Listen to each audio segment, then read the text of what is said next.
Il existe une interprétation de la loi de l'attraction qui nous encourage à nier toute validité réelle à nos circonstances physiques, au sens littéral, à ignorer les difficultés et les turbulences auxquelles nous pourrions être confrontés, comme si cet acte seul suffisait à faire disparaître l'opposition. Pourtant, nombreux sont ceux qui tentent d'atteindre même leurs désirs les plus simples en se basant sur cette pensée illusoire, et échouent souvent. James Allen, quant à lui, pionnier de la philosophie de la nouvelle pensée, aborde l'idée de la manifestation d'une perspective plus profonde, mettant fortement l'accent sur l'honnêteté. L'honnêteté envers qui vous êtes et où vous vous trouvez, peu importe à quel point la vérité physique peut être misérable ou indésirable. Acceptez-la, comprenez-la, laissez-la aller et créez quelque chose de meilleur. Si vos circonstances physiques désastreuses sont la substance de votre monde intérieur, seriez-vous intéressé à découvrir ce qui en vous les a créées? Ce n'est qu'alors que vous pourrez vous assurer de ne jamais les recréer. Aujourd'hui, nous allons explorer la vie et l'idéologie du philosophe James Allen, une influence sur Norman Vincent Peale, Dale Carnegie et Napoleon Hill. La peur de faire face à nos circonstances physiques misérables est ancrée dans notre compréhension du concept simple de « ce qui est semblable attire ce qui est semblable ».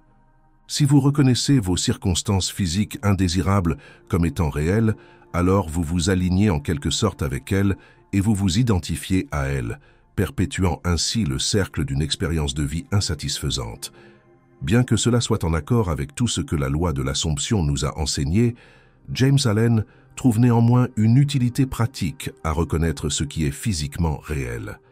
Mais cela signifie-t-il que vous devez simplement ruminer toutes vos expériences négatives sans objectif clair? Ne serait-ce pas contre-productif dans la quête de tout ce que vous désirez? Le contrôle de soi est un principe fondamental dans la philosophie de James Allen. Il semble être particulièrement important car une fois qu'une personne a acquis le contrôle de soi, elle est en accord avec ce qu'Allen appelle la grande loi. Elle comprend le bien et le mal, le juste et l'injuste, et vit donc en accord avec le bien et le juste, sans remords. Son esprit est en harmonie avec la grande loi, et il n'y a plus de souffrance ni de péché. Pour Allen, le mal est aboli, et le bien est tout en tout. C'est à travers le processus en 5 étapes pour obtenir le contrôle de soi que Allen préconise de faire face sans peur à votre réalité physique. Étape 1. Introspection. C'est le moment où vous suspendez la gratification des plaisirs mondains ou des visions éthérées en faveur de l'observation simple de votre nature, de vos inclinations non raffinées et du fonctionnement de votre esprit tel qu'il est. Étape 2. Auto-analyse. Après avoir observé votre esprit dans son état actuel, vous examinez ses tendances vers le bien et le mal. Vous analysez les actions que vous prenez inévitablement et les conséquences de ces actions basées sur le fonctionnement de votre esprit. C'est un processus de test et de preuve. Étape 3. Ajustement. À ce stade, l'étudiant pratique des choses divines a clairement devant lui chaque tendance et aspect de sa nature jusqu'aux impulsions les plus profondes de son esprit et aux motifs les plus subtils de son cœur. Il n'y a pas un recoin ou une zone laissée inexplorée ou non éclairée par la lumière de l'auto-examen. Il connaît chaque point faible et égoïste, ainsi que chaque qualité forte et vertueuse. Il est considéré comme le summum de la sagesse de se voir comme les autres nous voient. Mais le praticien du contrôle de soi va au-delà de cela. Il ne se voit pas seulement comme les autres le voient, mais aussi tel qu'il est réellement. Il n'est plus dans un état de confusion, mais a obtenu un aperçu des lois qui opèrent dans le monde de la pensée et commence à ajuster son esprit en fonction de ces lois. C'est un processus de désherbage, de tamisage et de purification. L'étudiant élimine les mauvaises herbes du mal de son esprit, le purifie en préparation pour semer les graines des actions justes qui produisent la récolte d'une vie bien ordonnée. En termes modernes, cela équivaut à examiner et réajuster vos pensées et vos schémas. Par exemple, pourquoi croyez-vous que vous n'êtes pas fait pour certains postes? Pourquoi pensez-vous que tous les hommes sont peu fiables? Pourquoi poursuivez-vous des personnes qui ne veulent clairement pas de vous? Quels sont les fondements de ces croyances et schémas, et comment les déraciner pour faire place à la croissance? Étape 4. Justice. Cela implique de planter de meilleures pensées de bien en comprenant ce qu'Allen appelle la grande loi centrale, ou la loi de la justice et de la droiture. Vous commencez à agir non pas selon vous-même, mais selon ce qui est universellement juste. Vous n'êtes plus esclave de votre nature ou de vos circonstances, mais vous êtes devenu le maître des deux. La loi se conforme maintenant à vous, alors que vous renoncez à l'habitude de penser et d'agir aveuglément en fonction des apparences, et alignez plutôt votre attention et vos actions avec la loi centrale. C'est à ce moment que vous commencez à projeter consciemment vos désirs. Étape 5. Connaissance pure.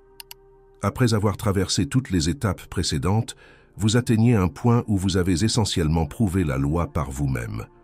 Comme Allen parle de manière très intellectuelle, permettez-moi de simplifier.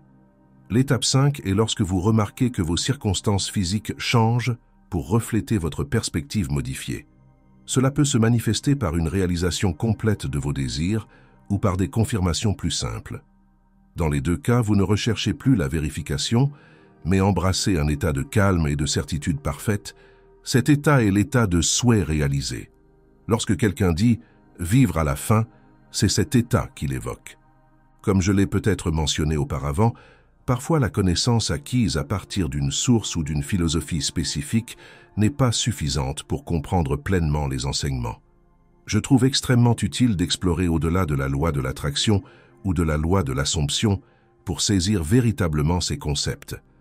La philosophie de James Allen complète cette approche en trouvant un but plus profond à nos circonstances physiques.